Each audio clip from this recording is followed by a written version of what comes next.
Presenta la columna DTI de En Perspectiva, Fundación Telefónica Movistar, con sus cursos virtuales y gratuitos para desarrollar tus habilidades.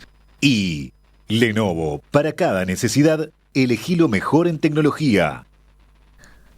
La operación Telaraña, que llevó a cabo Ucrania el pasado domingo y que captó la atención del mundo entero, viene siendo calificada como una de las acciones más audaces y sofisticadas llevadas a cabo por ese país desde el inicio de la invasión rusa en 2022. Incluso hay analistas que la comparan con el ataque japonés a Pearl Harbor en diciembre de 1941. ¿De qué se trató Operación Telaraña? Bueno, según informó el gobierno ucraniano, fue un ataque coordinado que se realizó con 117 drones que iban escondidos en camiones y dieron de lleno contra 5 bases aéreas rusas situadas en distintas regiones del país. El gobierno de Ucrania asegura que el ataque resultó en la destrucción o daño de al menos 41 aviones, incluyendo bombarderos estratégicos. Esto sería un tercio de la flota de bombarderos de largo alcance de Rusia, una capacidad difícil de reponer, ya que muchos de esos modelos no se fabrican desde la era soviética. La operación fue preparada durante más de un año y medio, según dijo el presidente ucraniano Volodymyr Zelensky, y se asegura que provocó además la operación daños estimados por $7.000 millones. El ataque no fue solo llamativo por lo poderoso y coordinado, sino también porque se dio un día antes de que comenzara un nuevo ciclo de negociaciones directas en Estambul en busca de un acuerdo de paz.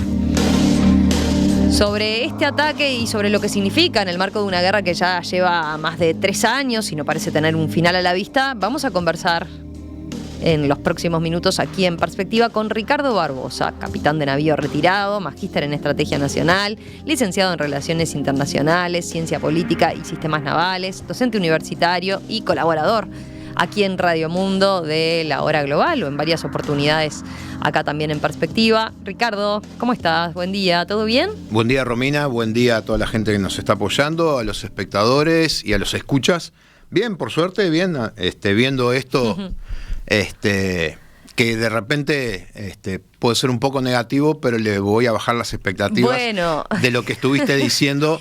Eso, empecemos por ahí, porque yo leía esto en base a reportes a veces de medios internacionales que informan por ejemplo, ¿no? Que estos drones estaban ocultos sobre contenedores, que a su vez estaban en camiones, y cuyos techos se abrían mediante un mecanismo de control remoto, que los drones se desplegaban directamente desde el interior de los contenedores.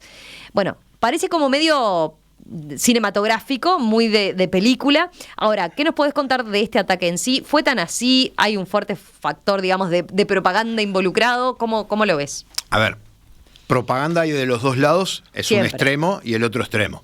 Después vamos a hablar un poquito de números. Pero como vos decías, esto es muy cinematográfico. En el 2019 hay una película que trabaja Morgan Freeman como presidente, que en inglés se llama The Angel Has Fallen, el ángel ha caído. Acá en español la pusieron como Objetivo Washington.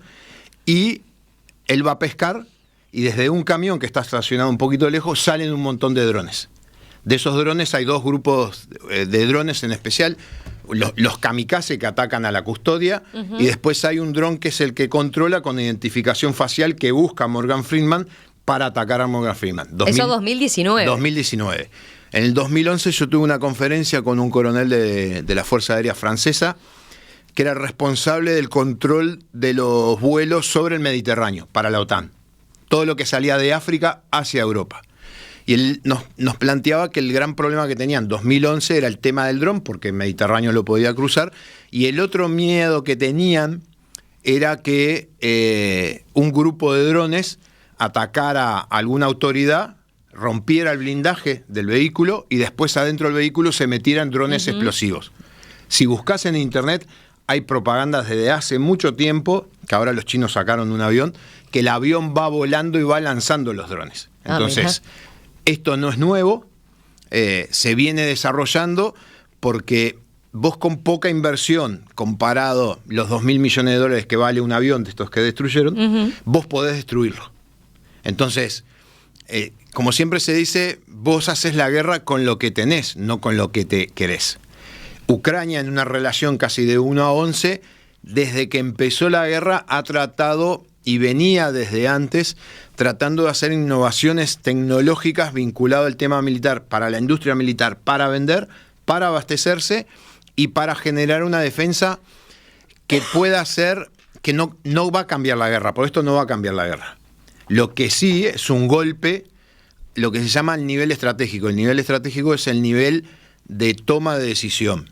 Yo te decía... O sea, fue fuerte, fue impactante. Claro, aparte está el tema de propaganda, está el tema de cómo lo lograron, pero el daño más grande no es el daño que vos ves físicamente, sino el daño que generás en la especulación de la posibilidad de un ataque en el país más grande del mundo, que va desde Europa hasta Vladivostok. Claro.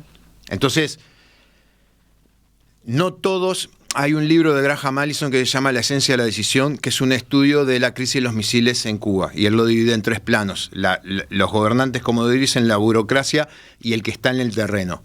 Y él se preguntaba por qué los rusos que estaban en Cuba no usaban camuflaje, porque no estaban compenetrados con el problema. Entonces vos en Rusia, no toda Rusia está en guerra.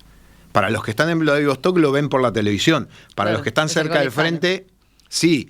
Y hace poco, a ver, esto lo tenés que... Pero con esto lo que hizo Ucrania fue dar una señal, ¿no? Mirá que te puedo atacar en distintos lados y te la puedo pegar por donde no esperás. Claro, es que las señales se vienen dando desde hace 2 o 3 meses, desde la llegada de Trump, básicamente.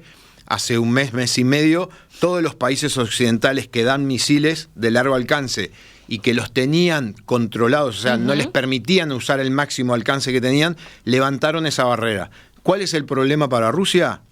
Es lo que los militares nosotros llamamos, vos tenés la parte táctica, que es donde se combate, el área de operaciones, que es el lugar donde se combate y se involucra la logística, todo eso, el teatro de operaciones, todo lo que abarca, que vos podés tomar decisión, no te puede afectar, y para los escuchas un ejemplo sencillo: Guerra de las Malvinas, para la Argentina el área de operaciones era Malvinas, el teatro de operaciones era el Atlántico Sur. Para Reino Unido, el área de operaciones era Malvinas, el teatro de operaciones iba desde Reino Unido hasta las Malvinas, porque en toda esa distancia podía ser vulnerable. Hoy para Rusia, el teatro de operaciones, que de repente eran 800 kilómetros, porque eran los máximos alcances de los misiles, hoy son 5.000, 6.000, 7.000 kilómetros, porque hoy tiene que cuidar hasta la retaguardia profunda, y eso implica una toma de decisiones con un desgaste material y un esfuerzo que hasta este momento no estaban involucrados. Por eso, este ataque, que es increíble, es para llevarlo a una película, los efectos más grandes no son el ataque, sino la consecuencia, esa onda expansiva que genera en los mandos rusos y en la política rusa. Vayamos al hecho en sí. A ver, ¿cómo es posible que Ucrania lograra introducir y almacenar, como se ha señalado, esta cantidad enorme de drones en territorio ruso sin que fuera detectado durante tantos meses? Las redes son brutales, y los que están vinculados a las redes también, y los que me van a dedicar un montón de epítetos familiares también. Pero esas mismas redes y esos mismos blogueros, en las fotos que ya se han subido, ya detectaron el lugar donde se armaron los drones, que fue en Kazajistán. Tenés China, Mongolia, a la izquierda está Kazajistán. Se alquiló un galpón durante 18 meses por 4.500 euros, ya se sabe prácticamente todo. Se fueron armando ahí los drones. Se armaron ahí los contenedores que se tenían que abrir en forma automática, los drones salir a volar, y después se equiparon los camiones con los dispositivos para que explotaran. Después de que se arma todo eso, hay un estudio previo de inteligencia de lo que serían las doctrinas, que es un conjunto de reglas y de normas de la Fuerza Aérea Rusa, cómo rota los aviones, dónde los coloca, dónde los usa, porque estos aviones que forman lo que se llama el tridente nuclear, Rusia tiene 3 elementos para una defensa o un ataque nuclear. Los misiles de largo alcance, los ICBM, que son esos misiles que salen de la atmósfera, vuelven a entrar, y cuando entran se dividen en muchos misiles. Los submarinos nucleares, que vos no sabés dónde están. Y después tenés la aviación estratégica, que es esta. ¿Qué es esto? Esto es lo que golpeó a Ahí Ucrania. está, que tiene la capacidad de llevar misiles de largo alcance, y vos los tenés que ubicar en qué parte en el aire están. Entonces, los 3 tienen la característica de ser difíciles de ubicar. Bueno, le golpean esta parte porque esta parte estaba atacando a Ucrania de repente de 1.000, 2.000 kilómetros de distancia. Entonces para Ucrania era imposible evitar el ataque. Esto es quién tiene el brazo más largo para tirar la pedrada más lejos. En este momento era Rusia, Ucrania tiene un brazo cortito, no llega. Con esto, lo que planificó, porque también dos días antes se había dado una concentración de aviones en la zona frente a Finlandia, o sea, se sabían las rutinas que había de cambio, y se destinan los camiones con personas que fueron contratadas por internet. Bueno, yo te iba a preguntar eso, a ver, para entenderlo, vos decías, los drones se armaron en Kazajstán. Entonces, ¿que no fue que estuvieron tanto tiempo en Rusia como se señaló? En Rusia, no sé cuánto tiempo deben haber estado, es el tiempo que debe haber demorado en transportarse en los camiones. También. Porque todas estas operaciones... No es que estaban súper ocultos y que de la noche a la mañana, esperando ahí en territorio ruso, no fue así. Vos imaginate los millones de camiones con contenedores que deben circular por Rusia. Sí, claro. Entonces era un camión más con un contenedor. Vos nombraste el ataque a 5 aeropuertos. Hubo uno que falló. ¿Por qué falló?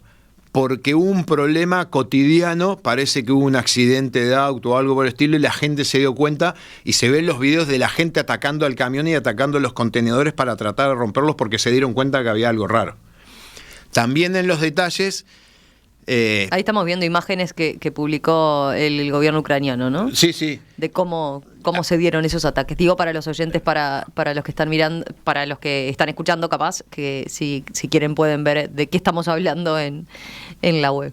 Para que vos tengas una idea, hoy en el frente de batalla, 1.000 kilómetros de frente de batalla, vuelan alrededor de 6 millones de drones. 10.000 permanentemente. Entonces la tecnología del dron hoy es algo cotidiano. Lo que se ve en los videos, vos podés ver algunos drones que son de alta tecnología, porque están hechos para que no tengan interferencia, otros que no son de alta tecnología, que se ve que son las bases más alejadas porque estaban con menos guardia, y por lo que leí, hubo ataques con drones primero a los sistemas de defensa de los aeropuertos, con drones filoguiados, o sea, con fibra óptica de hasta 10 kilómetros de alcance, que el operador lo puede manejar si ser interferido. Eliminás los radares, las defensas.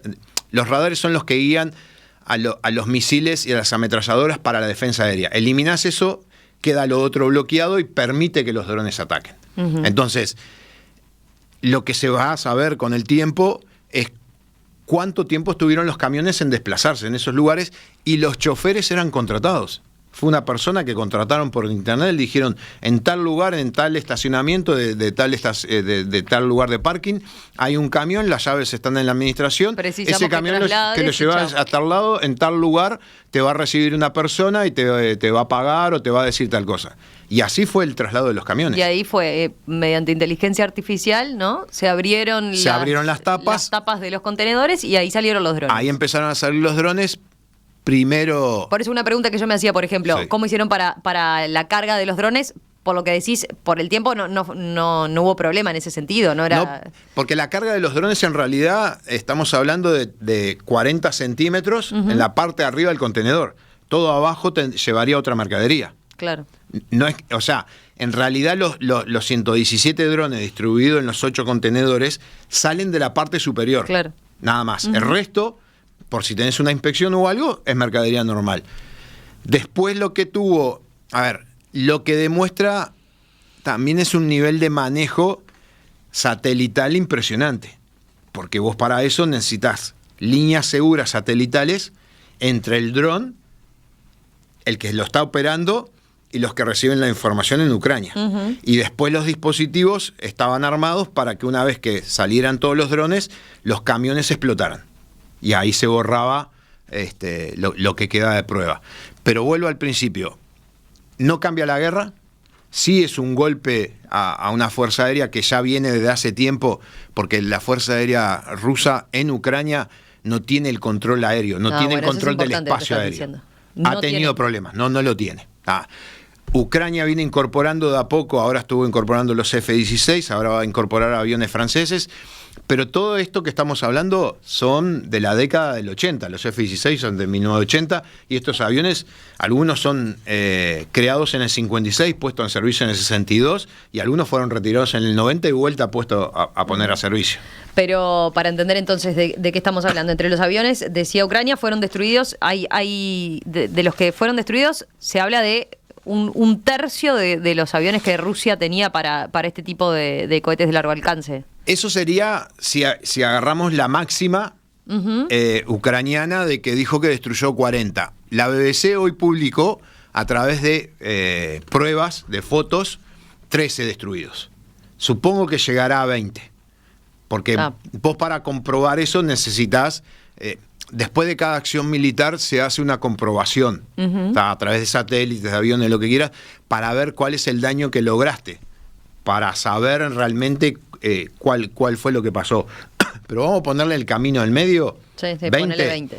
Hay algunos aviones como el A-50, que es ese avión que lleva como una galleta gigante, que en 800 kilómetros a la redonda sabe todo lo que se mueve, es un avión muy importante. De esos hay 7, ya perdieron 3, este es el tercero, quedan 4. Son aviones de muy difícil reposición, entre algunos porque no se fabrican más, otros porque son muy viejos y es muy difícil mantenerlos, y el otro porque no sabes qué vas a hacer. La consecuencia de esto a largo plazo es que cuando termine la guerra, Rusia se va a poner en campaña a recuperar todo esto y va a salir más fortalecida de lo que está ahora, porque va a reemplazar todo lo viejo con nuevo. Claro. Estos aviones que eran de la década del 80 le va a llevar un tiempo, ¿no? Por eso en las discusiones de los acuerdos de paz, mucha gente plantea que si vos vas a un acuerdo de paz, lo que va a pasar, y los países Lituania, Letonia, Estonia, Finlandia, Polonia, que son los que están en primera línea, todos coinciden entre 5 y 10 años para el rearme de Rusia y otra guerra de vuelta. Sí. Eso es. Porque es la lógica rusa. O sea, Rusia, desde Catalina la Grande, tiene una lógica expansionista. Rusia enseña de que ellos viven expandiéndose y que necesitan ese colchón, y necesitan ese colchón hacia el lado europeo, porque todas las invasiones que tuvo Rusia, que llegaron hasta Moscú, vinieron de Europa. Y ellos dicen que en el siglo XXI la invasión futura es de la OTAN, como lo fue en el 20 de los nazis y en el 19 de Napoleón. Cuando vos tenés esa lógica, te preparás para esa lógica. Claro. No la compartirán, pero la tienen y se preparan para eso. Entonces, ahí entendés por qué. Hoy estaba viendo números, porque ahora el jueves en la hora global vamos a presentar Rusia, los efectos de la guerra. Presentamos quién fue el país más afectado, que fue China, por el tema comercial. Pero Rusia está destinando el 40% del presupuesto federal, lo que sería nuestra rendición de cuenta, al tema militar. 40%. Y ya tiene un 15% de pobres. Qué fuertes esas cifras. Yo lo que creo es que Rusia, si bien planificó la guerra del 2009 después de la conferencia de Múnich, planificó sanciones por un tiempo, guerra corta. Y el problema que tiene ahora es sanciones por mucho tiempo y guerra larga. Y eso implica un esfuerzo para el país, que ya las estructuras empiezan a hacer ruido, porque si te vas a 1989, la Unión Soviética implota por esto mismo, por el gasto excesivo en la seguridad, y que los niveles de vida de la población en el 89 estaban a niveles de 1950. ¿Y vos creés que puede darse un escenario así, que se le dé una rebelión contra Vladimir Putin? Pero se va a generar problemas, como pasó cuando Unión Soviética estuvo en Afganistán, porque vos ahora tenés un proceso. Yo estaba viendo las cifras de bajas, o sea, heridos y muertos. En la campaña ucraniana, en el lado ruso se habla de casi 80.000 muertos y en total de 260.000 heridos. Esos vuelven para atrás. Los muertos hay que pagarlo a las familias, hay pensiones, está que murió, los heridos hay que tratarlos, pensiones, todo eso se va metiendo dentro de tu sociedad, y una guerra que era patriótica, como era la ucraniana, y que iba a ser corta, ¿cómo le explicas a tu sociedad, que la tenés controlada, de que te está pasando otra cosa? Por eso, del otro lado, todo esto que estamos viendo, el ataque con los drones, los acuerdos de paz, apuntan básicamente al talón de Aquiles de cualquier democracia, que es la opinión pública. Si la opinión pública empieza a cambiar de opinión, el dirigente político vive del voto de la opinión pública. Entonces empieza a cambiar de opinión.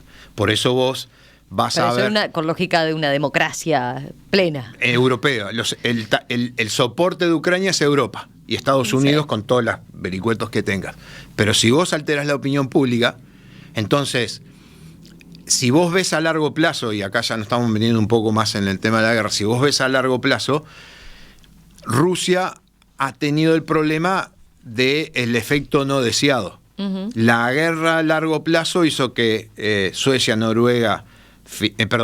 y Finlandia entren en la OTAN, que se armen y se equipen, que ahora Reino Unido empiece otra carrera de armamento militar, Francia lo mismo, empresas alemanas se van a instalar en Ucrania para fabricar armamentos, la empresa alemana Rheinmetall, que era una, hoy son 4, las empresas americanas de armamento están trabajando 24/7 los 365 días del año, y aunque Trump haya dicho que iba a terminar la guerra en un día, no puede cortar $60.000 millones de ayuda a Ucrania, porque eso se refleja en el trabajo en Estados Unidos.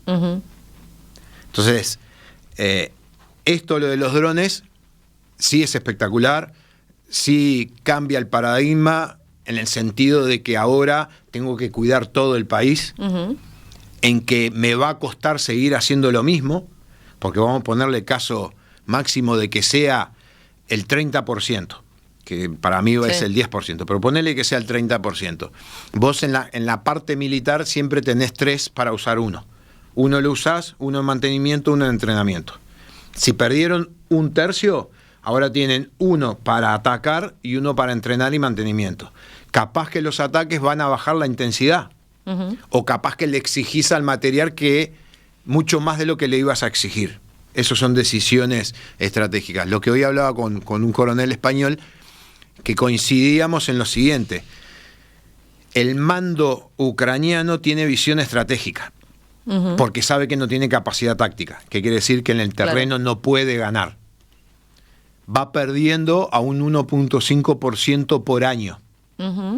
Están cerca del 20%, le queda todavía el 80%. Lo que está pasando con Rusia es que sigue la lógica que siguió toda su vida, de mucha gente y mucho material. Sigue avanzando, estamos en la ofensiva de verano, pero gran costo. Entonces, el mando militar ruso tiene una visión más táctica, o si querés, lo que se llama táctica operacional, o sea, el área. Claro. Los ucranianos tienen la visión de toda Rusia, porque lo que hablábamos del teatro de operaciones, para Ucrania, el teatro de operaciones es toda Ucrania, con su apoyo logístico en Europa, que Rusia no ataca, pues si no tiene problema con la OTAN. Para Rusia, su teatro de operaciones llegaba hasta la altura de los Urales. Hoy la tiene que llevar hasta Vladivostok, y eso genera un gran problema.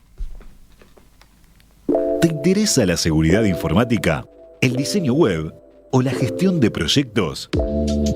Fundación Telefónica Movistar, con sus cursos virtuales y gratuitos para desarrollar tus habilidades. Aprende sobre ciberseguridad, programación, diseño y mucho más. No te pierdas la oportunidad de crecer profesionalmente. Visita fundaciontelefónica.uy y elegí el curso que te impulse.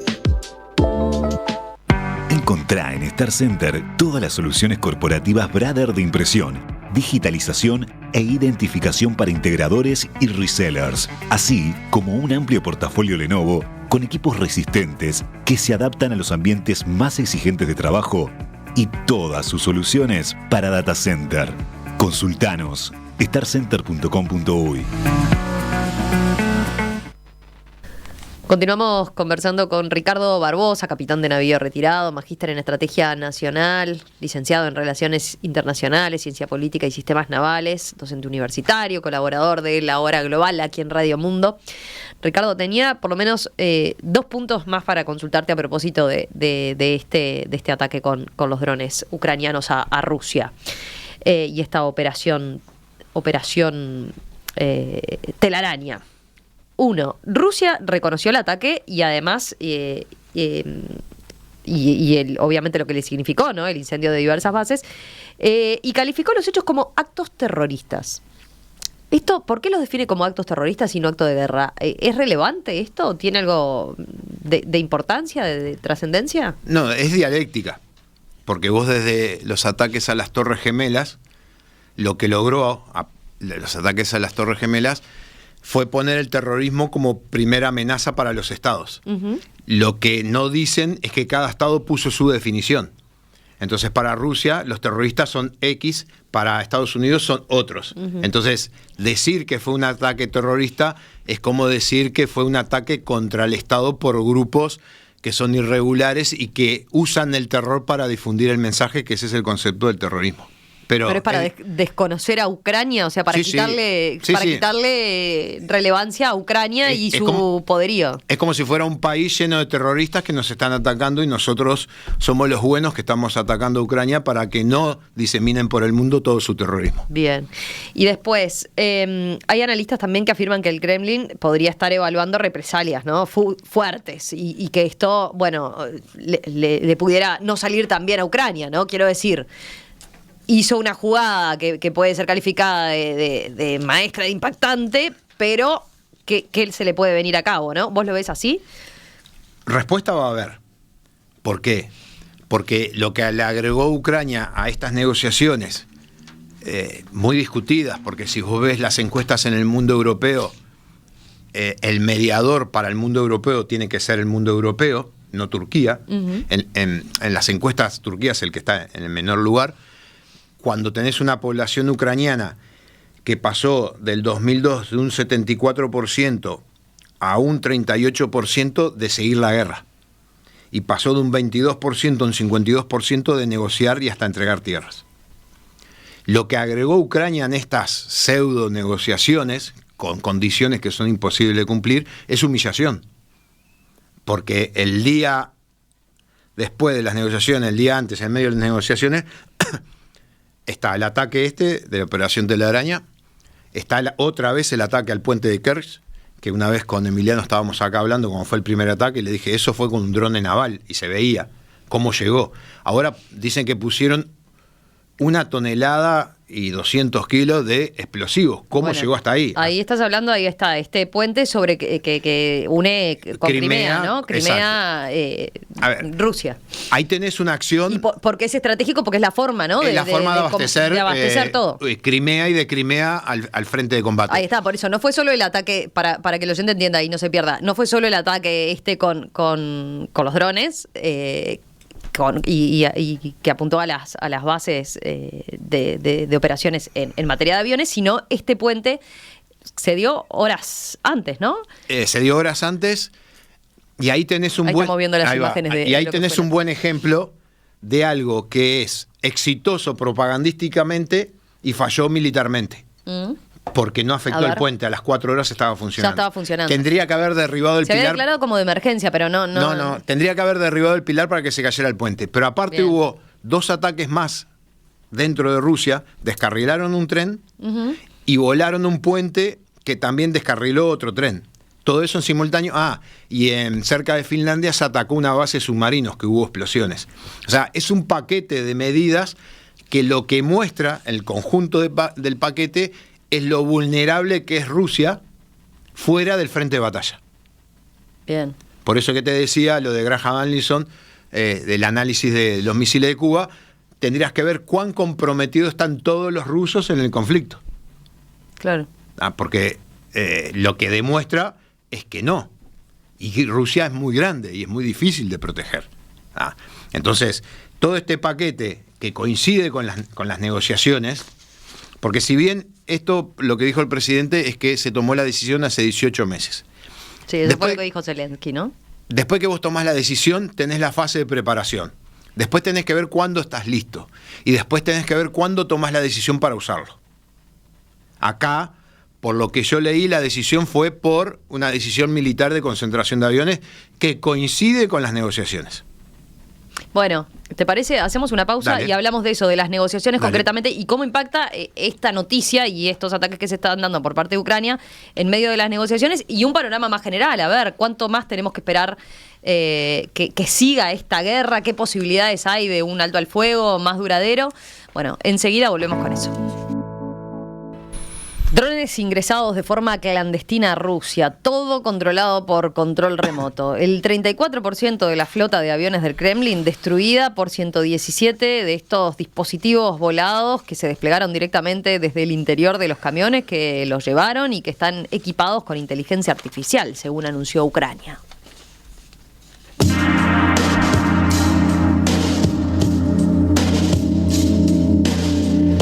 Todo esto, que bien podría ser el argumento de una película de acción, es lo que Ucrania llamó Operación Telaraña y que desde este domingo viene llamando la atención del mundo entero. Bueno, recién estábamos indagando más con Ricardo Barbosa justamente a propósito de qué implica necesariamente, qué significación tiene este tipo de ataques, cómo se llevó a cabo, por lo menos las grandes cuestiones a tener en cuenta. Pero Ricardo, nos faltaba ahora, a ver, dado esto que fue tan impactante y que dio tanto que hablar, viene bien como momento para hacer una apuesta al día, ¿no? Una apuesta a punto de en qué está esta situación y en qué está la guerra Rusia-Ucrania. Decíamos, se da en el marco de las negociaciones que se están llevando, las conversaciones de paz que se están llevando a cabo en Turquía, ¿no? En busca de este acuerdo que permita este cese al fuego. Primero, ¿cómo impacta y cómo impactó este ataque de los drones en particular en relación a esas conversaciones? No debe haber modificado nada. A ver, si nos guiamos por algunas frases como la de Clausewitz, que la guerra es la continuación de la política por otros medios, acciones militares de nivel estratégico pueden cambiar la decisión política. Uh-huh. Porque vos tenés debilidad o fuerza y en base a eso decidís. También no hay que olvidarse que estas negociaciones son forzadas por un tercero que no está, que es Estados Unidos. Uh-huh. Que después de un anuncio que en un día terminaba la guerra, ya tiene un déficit de 120 días, como mínimo. Claramente no es el escenario que había anunciado Trump. Normalmente cuando vos vas a negociaciones, en el derecho internacional, es lo que se establece la situación de status quo in bellum, que quiere decir congelar las acciones para ir a negociar.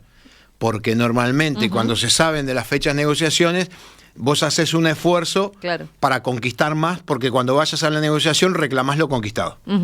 Acá siguen combatiendo sin ningún problema. De repente hasta con más fuerza. Y vos tenés por un lado... Claro, por eso te preguntaba, ¿no? O sea, a uno le puede llamar la atención. Se dio este ataque, ya repercutió en todo el mundo, se vio como una operación espectacular de parte de Ucrania y al otro día se sentaban en la mesa a negociar. Era raro. Pero ya era raro porque se sentaban a negociar después del ataque a Kiev, donde de 300 drones detuvieron 200, porque vos tenés posibilidades finitas de detener los números finitos. Misiles balísticos, misiles de todo tipo, iraní, Corea del Norte, ruso, de todo. Y se sentaron a negociar. Lo que pasa es que ahí vos ves una decisión política, que es una guerra de largo plazo, donde el agotamiento de la opinión pública en la guerra, no solo en la atención al problema, sino en los recursos económicos, y tenés que en el frente de batalla se van dando avances lentos, pero avances al fin, a un gran costo, pero van justificando el avance, y hay un ataque a nivel estratégico que es a la opinión pública. La opinión pública, como yo te decía, los números esos que decías. Las encuestas de Gallup que hubo a fin del 2024, en el 2022 hablaba de que la población ucraniana, un 75%, decía de seguir combatiendo, no importaba. ¿Y ahora? Ahora estamos en un 38%. Y de los que hablaban de negociar pasaron de un 22% con entrega de tierras a un 52%. Sin duda hay un agotamiento de la población. Pero, vuelvo al principio, la negociación no es porque hayan llegado a un agotamiento los dos, como pudo haber pasado en la guerra Irán-Irak. que vos en la guerra de Irán-Irak tuviste 9 años de guerra y llegaron a un punto de agotamiento tal que los dos negociaron. Entonces, no hay ninguna condición que los obligue a estar más que los dos conformar al señor que está del otro lado del Atlántico, porque a uno lo abastece, que es a Ucrania, y al otro le puede complicar la existencia porque si decide abastecerlo más, va a tener más capacidad de respuesta a Ucrania que la que tiene hoy. Después, si pasa algo en la mesa... Están quedando bien, eso es lo que estás diciendo, están quedando bien los dos con Trump y lo dejan tranquilo con eso. Exacto. Y le sirve a los dos, hacer negocio a los dos. Claro, todos conformes, podríamos decir que somos políticamente correctos, conformamos a todos, nos fuimos todos contentos, pero el conflicto sigue. ¿Qué pronóstico tenés vos de cuánto más puede seguir este conflicto? ¿Hay algún tipo de avisoramiento de que se puede llegar al final próximamente? Mirá, yo siempre me flagelo y me van a seguir pegando cada vez menos porque de entrada yo dije que iba a durar 4 o 5 años, después dije 9 años, sigo sosteniendo lo de 9 años, me quedan 6, lamentablemente. Cuando estudia conflictos, se hace análisis estratégicos, análisis operacionales y tácticos y toma decisiones políticas. Este conflicto lo podrías asemejar al conflicto de Irán-Irak, por tamaños, recursos, medios, frente de batalla, voluntad de combate, porque acá vos tenés la voluntad de Rusia que no puede quedar mal parada. Porque por lo que creo que ya te lo dije, Rusia cuando decide el combate era un combate corto y aguantar sanciones. Ahora tiene el problema que tiene sanciones y tiene un combate largo. Entonces eso es como un agujero que se va en la tierra y que se va comiendo todo. Pero no puede ceder. ¿Por qué? Porque es Rusia. Porque si cede en esto, ¿qué pasa con los otros países que trata de influenciar? El gran problema para Rusia al haber iniciado la guerra es que perdió el principal elemento con la que podía conquistar países, que es lo que se llama la guerra híbrida, que lo ves en los partidos políticos que surgen y logran votos y son prorrusos. Eso lo perdió en Ucrania. Entonces ahora hay que combatir. En el terreno, lo que demuestra es que está avanzando a un 1.5% del territorio. Explícanos eso en términos de... Del 100% del territorio, cada año... Conquista gana 1.5. Cuando invade, tenía un 22%. Ucrania recupera y pasa al 17%. Ahora está cerca del 19%. Entonces, a ese ritmo, te queda un 80%. Estamos hablando de 60 años. Si fuera a ese... Claro. Si vos atacás un centro de gravedad, se cae todo. Pero el problema es que su imagen, cómo ejerce influencia después en el resto de los países, cuando hoy está teniendo una dependencia en un montón de rubros de China, que es lo que también hablamos en el programa La Hora Global, la teoría de lo que se llama el Kissinger al revés, llevarse a Rusia que sea afín a Estados Unidos para separarla de China. Lo que pasa que acá estamos en un nivel y si vos vas subiendo, cuando subís un edificio cada vez ves más lejos. Cada vez ves las cosas más chiquitas y ves otras cosas más grandes que son lo que te importa. Nosotros ahora estaríamos hablando de un tercer, cuarto piso y acá hay decisiones que se toman en el piso 20, 25 y que estas no son tan importantes. Esto es una anécdota y va a quedar como una anécdota que se juntaron para reunir, hablaron, uno planteó, el otro sí, que no, que pi, que pa, que pi. Y chau. Y chau. Y después alguien se acordará, los que leemos esto diremos falló y a otra cosa. Porque no veo otra perspectiva. Porque viene para largo. Lo que pasa, el presidente ucraniano va a entregar el 20% del territorio. Eso para muchos ucranianos es una falta de respeto a los muertos que tienen. Claro. Rusia va a entregar el territorio que ocupó. Pasaría a ser como le decía Obama, una potencia media, humillada por un pequeño país apoyado logísticamente por la OTAN. Entonces, son teoría de juegos, es cuando vos vas a negociar, se plantean las posibilidades, porcentajes, se estudia todo esto, hay carreras profesionales para dedicarse a esto, a las negociaciones, y estas negociaciones, el primer punto es que ninguno de los dos fue voluntario a negociar, fue para evitar un mal mayor que es pelearse con el otro grande. Ricardo Barbosa, capitán de navío retirado, magíster en Estrategia Nacional, licenciado en Relaciones Internacionales, Ciencia Política y Sistemas Navales, docente universitario y colaborador aquí en Radio Mundo en la Hora Global. Gracias, Ricardo, como siempre. Mañana queda la invitación, mañana vuelven sobre este tema en la Hora Global con Gustavo. Estamos haciendo un mes de insumos, ya hablamos del país más perjudicado por la guerra de Ucrania, que es China. Ahora vamos a hablar de la economía rusa, después vamos a hablar del rearme europeo y después vamos a dar el informe semestral de estado de situación en el terreno de combate. Te hago la del estribo, mira que Dale. acaba de llegar de un oyente. ¿Qué posibilidad tiene Ucrania de bombardear Moscú o San Petersburgo? Ya lo bombardeó, con drones. O sea, A ver, no hay duda que todo el área de Moscú debe estar más controlado, pero el ingenio del hombre no termina. Entonces, como Tom Cruise le pusieron una bomba y volaron al Kremlin, podría llegar, pero ya lo hicieron. El año pasado algunos drones llegaron, que fueron una imagen impactante porque pegaron en la cúpula del Kremlin. Entonces la pregunta es, ¿Moscú es vulnerable? Y hay otro detalle para el oyente. Vos cuando lo ves volar en una ciudad, no podés tirarle como si tiraras como en los jueguitos, porque esas balas después caen y le pegan a alguien. Son detalles técnicos que se tienen en cuenta. Ricardo, gracias nuevamente. No, gracias a ti por la pregunta.